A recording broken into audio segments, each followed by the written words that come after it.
వేసవికాలం వచ్చిందంటే గ్రామాల్లోని చెరువులు, గుంటలను ఆశ్రయిస్తారు. వాటితో ఈత కొడుతూ వేసవి తాపం నుంచి ఉపశమనం పొందుతారు.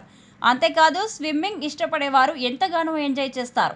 ఒక్కోసారి ప్రమాదాల్లో కూడా పడుతుంటారు. తాజాగా అలాంటి ఘటనే ఒకటి నెట్టింట వైరల్ అవుతుంది.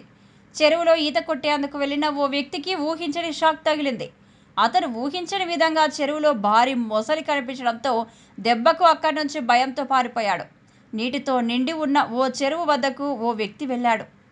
చెరువులోని నీరు ఎండ పడి మెరుస్తూ కనిపిస్తుంది. పైన ఎండ, పక్కనే చెరువులో చల్లని నీళ్లు. అతడికి ఈ చెరువులో ఈత కొట్టాలనిపించింది. వెంటనే చెరువులోకి దిగడానికి రెడీ అయ్యాడు.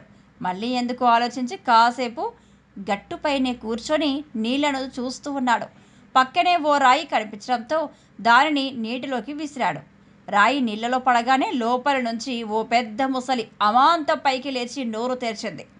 అప్పటికి దాకా నీళ్లను చూస్తూ ఎంజాయ్ చేసిన ఆ వ్యక్తి ఊహించని పరిణామానికి షాక్ అయ్యాడు.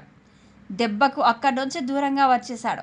నీళ్లే కదా అని పొరపాటున అందులోకి దిగి ఉంటే నా పని హరి, అమ్మ బాబోయ్ అనుకుంటూ అక్కడి నుంచి వెళ్ళిపోయాడు. నెట్టింట వైరల్ అవుతున్న ఈ వీడియోను దాదాపు 2 మిలియన్ల మందికి పైగా వీక్షించారు. 9,000 మంది లైక్ చేశారు. వామ్మో, ఈ ముసలి తెలివి మామూలుగా లేదుగా అంటూ రకరకాల కామెంట్స్ పెడుతున్నారు.